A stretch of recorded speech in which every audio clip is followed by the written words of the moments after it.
I was telling Dipinder, I won't believe till you take the flight that you're going to be in Bangalore. So we all can pinch you and know you're here. I'm glad to be here. Thank you so much. So, Dipinder, you won Startup of the Year in 2021. That was seminal for Indian startups because the first large consumer internet company to go public.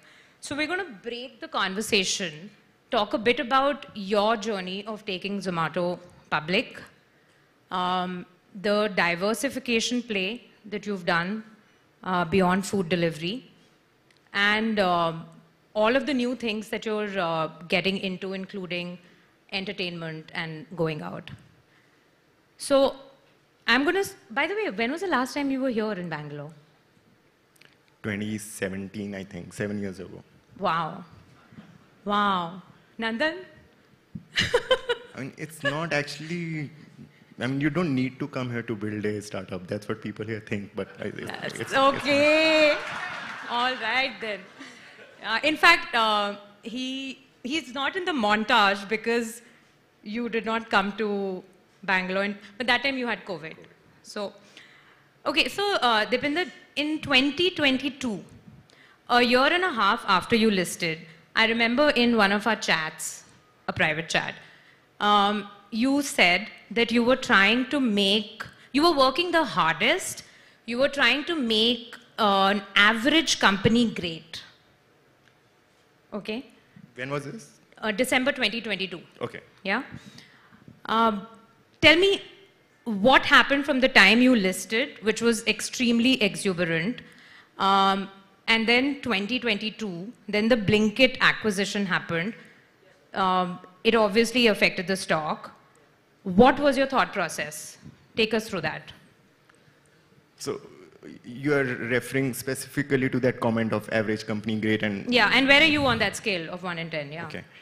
So, I mean, so right now I would rank us, let's say 7. Okay. Intentionally so, because if I go more than 7, then, I mean, that's the beginning of the end, right? And if you're less than 7 that year, I mean, that's not cool. That's not cool. I mean, I will tell you what happened to us post-IPO. I mean, the IPO was good, and the business was doing what it was doing. And a lot of people made a lot of money for the first time in their life. And these are competent people, okay? Competent people can't really recognize that they are being, they are actually being complacent. They start substituting, they don't really seek progress anymore. They just start filling in the time. Okay? You're talking about Zomato. Zomato people, okay, senior folks. So they don't want to tell themselves that I am checked out. They're really putting in the hours. They're basically stalling all the work. They're really tuned in that way, but they're actually not letting any progress happen. So that's what we had come down to. There was no work happening inside the organization for a while. So that's what I had to do. I had to literally clear out pretty much everybody who had lost their drive, and then restart the organization and reboot the organization again. So when you say you had to clear out, you mean you had to do top tech changes and get the energy back? Yes. Okay.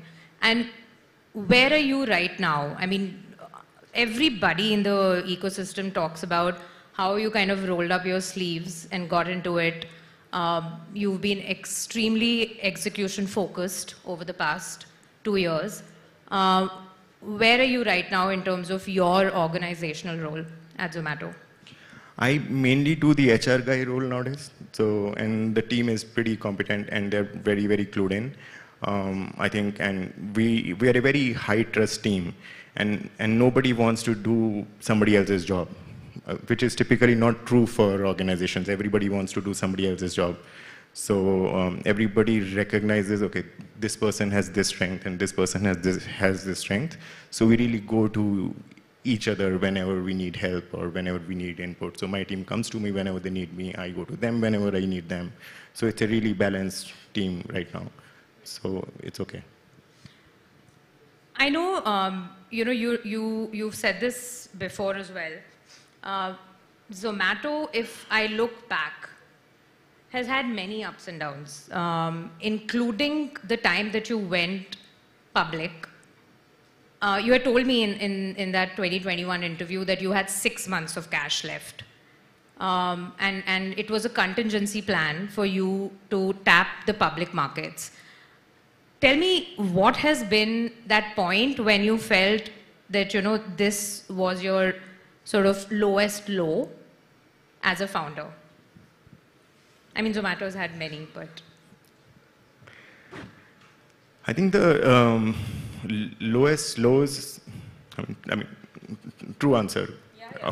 Of course. Yeah. The lowest lows are not when you're running out of money, when, I mean, of course you can fight back, you can figure out something, you can actually pivot, you can do all those things. My lowest lows happen when the people that I trust, they actually don't show up. So. Has that happened? Of course it happened and continues to happen. So. And like, I am sure I also do that to people sometimes. Like, they would really expect me to show up and I don't show up, and that would be their lowest low. I think those lows are very, very personal, more than business. So. But for Zomato particularly, I mean, was there a point that you felt that, this is, not sort of give up, but, it was sort of unsurmountable at one point? And what was that in your 15-year journey? I mean, the only one moment like, oh shit, we are dead, was when Swiggy raised $1 billion and we had $35 million in the bank. So, I remember meeting you multiple times. That was bad. So, that brings me to the question. You've always sort of, till 2016-17, when you did the Runner acquisition, you were clear you didn't want to get into the delivery part. You didn't want to roll up your sleeves. From that to now, Zomato has become such an execution and operations heavy company. In fact, your competitors talk about, how you've kind of really upped the game there. What made that change? Survival instincts, to be very, very honest. Like, I mean, if we hadn't done that, we wouldn't be here. So, getting into Runner and Last Mile was something that we needed to do to survive. Blinkit was a survival instinct deal. Why do you say that? See, the food delivery network, the Last Mile is quite large, and that's a moat, the number of riders we have on the road. And a quick commerce company, let's say if there's a new quick commerce company which has that large a rider fleet, that can easily enter food.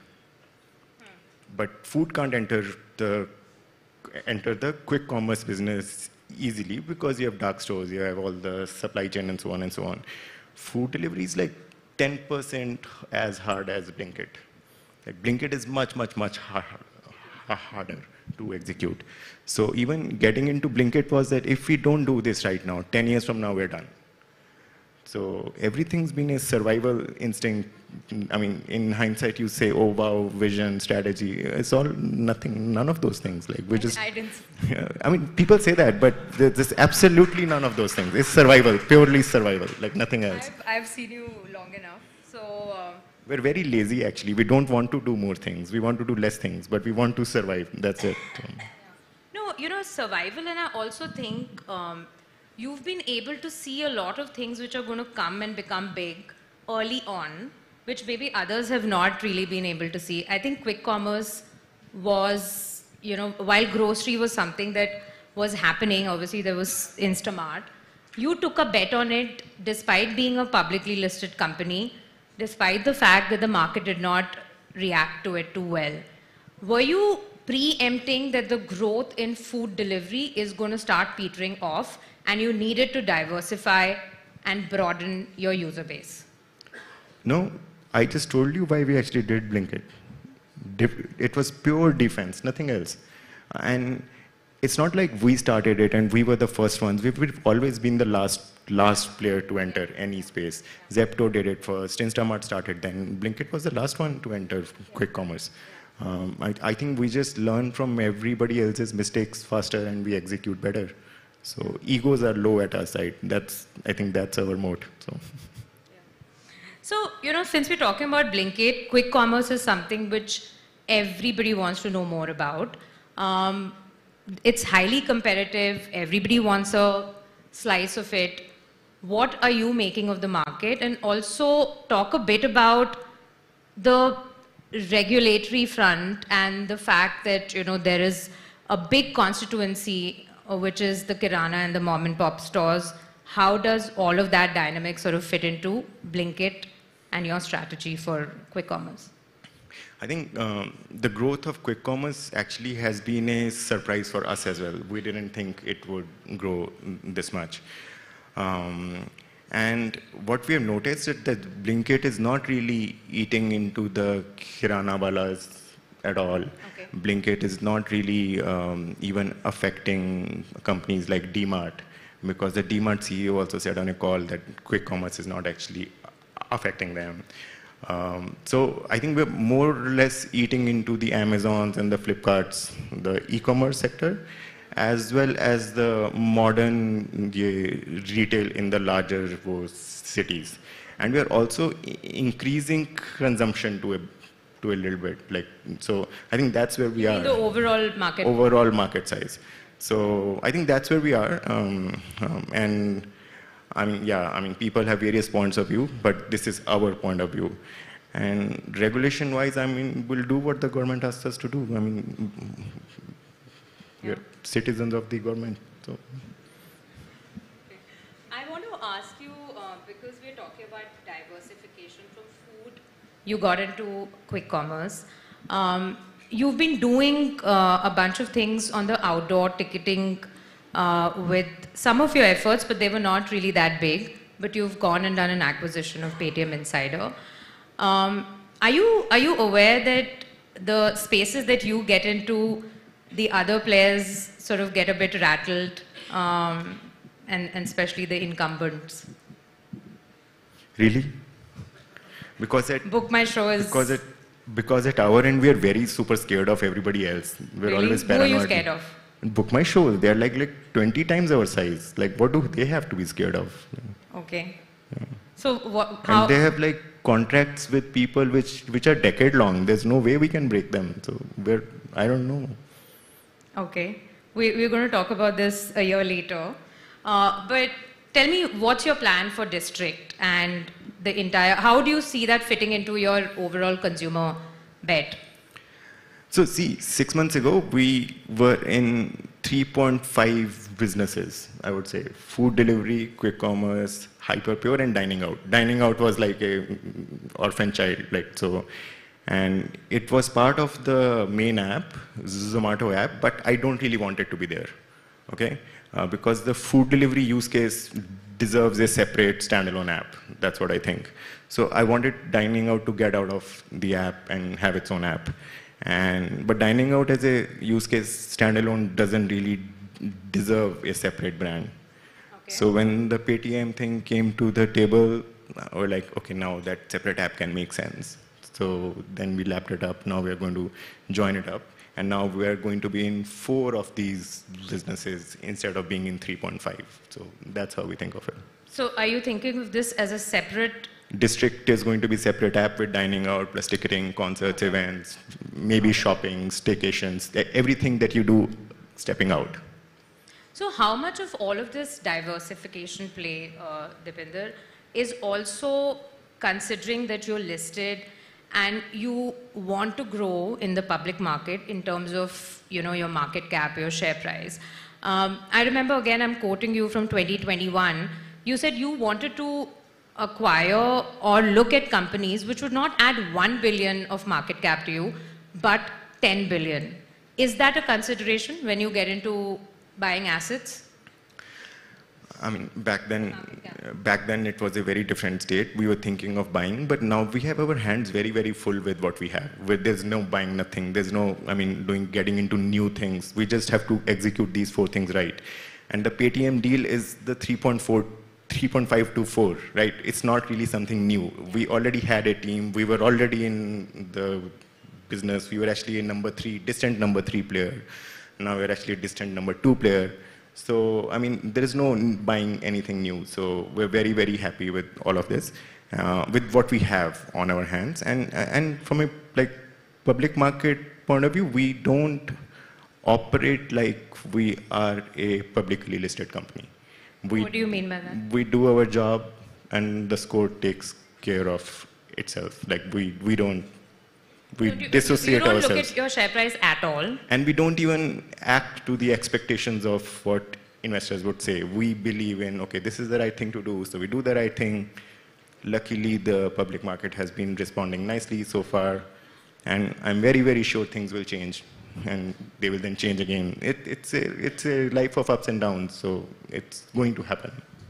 What is the message that you have to give for a lot of Indian new age startups which are looking to go public, and there is a whole set of them? Unlike in 2021, when you went public, there was Nykaa, Paytm, a few others, Policy Bazaar, and then there was a long dry spell. What do you think needs to be considered when you're prepping yourself to go public, especially in a market which a lot of people think is frothy at this point? I mean, so see, our timing of the IPO in hindsight was great, but we didn't time the IPO, right? So we actually started the IPO process when the market was at its lowest point. So first of all, I think companies should not think of timing the IPO well. Okay, they should think of an IPO as part of a long-term step, long-term journey, and you do it whenever you are ready for it, rather than, oh, right now the markets are great, so I will do this and that and that. So I think people make too much of a big deal about it, and they need to chill. It's just one more thing in the journey, which is going to be decades long. So. But do you think there are a lot of companies which are going public, which maybe need to, are doing it because the markets are hot? Yes, and they may not be yet ready for public markets. And in public markets, private markets, if you are actually private, you are forgiven for a lot of things. The public market is... What do you mean by that? I don't know, various things, so many things. And when you are public, the only way to sleep peacefully at night is to be absolutely transparent with anything that's going on, right? So there's zero lying or trying to manipulate the stock price. No, absolutely nothing. Don't do any of those things. Be transparent. If the stock price goes down, it's cool. If the stock price goes up, it's cool. Be transparent and honest. And if you have the organization that can pull that off, if you don't need to hide anything, then public market life will be peaceful. But if you don't have that organization which can pull that off, public market life is going to be super hard. That brings me to the point that over the past 2 years, we've seen a lot of corporate governance lapses in the ecosystem. You'd be aware that there are a lot of companies which have seen founders, there are allegations of financial fraud, etc. What is your take on it? I don't have a take on it.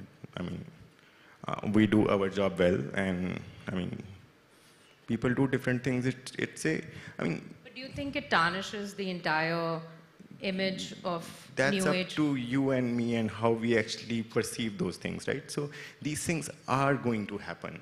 No matter which country you go to, blah, blah, blah, there will be a statistical incidence rate of rogue founders. You can't be zero on it. Come on. Can you be zero? Any country, anywhere, like the US or anywhere else. So it's actually a statistical incidence rate of some founders going rogue. So, I mean, we have to be all aware of what we are trying to build it cleanly, build it nicely, and investors have to take more accountability for what's going on inside the companies that that they actually participate in. Because InfoEdge really was brutally cool with us. So I mean, we really had to report everything. We had to be transparent all the time. We had to be really, really clean. They left zero space for my weekdays to consume me. Yeah. Okay. Yeah. So I mean, investors have to make sure that they're holding everything tight. And unfortunately, that's not being done the way that it should have been done. So, you've also been in the sort of public space through your appearances in Shark Tank. We've seen a lot more of you. I remember back in the day, you would be like, we want to hide, under the rock, not be seen. That's changed quite a lot for you, right? And no? No. I mean, I'm not talking about public appearances like this, but. No, Shark Tank, I really went there to, so the startup culture of India is too much about valuations. It's too much about showmanship and so on. I just went there to set a different narrative, be real, and change how people perceive how startups should be built. I just went to do my job. I felt it to be my moral sort of obligation to go there once. I just did one weekend, that's it. I didn't go there for a long time. I just did one weekend shoot, just gave my point of view on how startups should be built and got out of it. You're not going back? I unfortunately can't go back because Swiggy sponsored Shark Tank this time and kicked me out. What do you mean kicked you out? Apparently, that's what I heard, that they said that this is the sponsorship and Dippy can't be on the show. Oh, wow. All right. But coming to Swiggy, since you mentioned, that's quite hilarious. I mean, it's okay. So what happens to Swiggy IPO is a lot of it is contingent on how you've performed. It's a duopoly in the food delivery market, not so in the quick commerce. What do you think the dynamics will be to have your closest competitor in the public market? I genuinely don't know, and we don't even think about it. So we'll see what happens. So, I mean, what's the point of thinking what can happen when you don't really know what will happen? Better get an extra hour of sleep. So. But you've always had this competitor, whether it was food delivery, whether it was any. I mean, is the closest rivalry, after cabs, which was sort of over, and then there is both of you. Cool. So you definitely have a point of view. So let's say I think about this. I hear about other people's point of view on this. How is it going to change any action that I take right now? Nothing, right? I can't do anything about it. So I don't seek information, points of views, which don't change my actions. So I don't even, I mean... How's Zen like, Dipinder? It comes from practice. So. All right. We're out of time, but thanks so much. No, thank you so much for having me here. Yeah, thank you.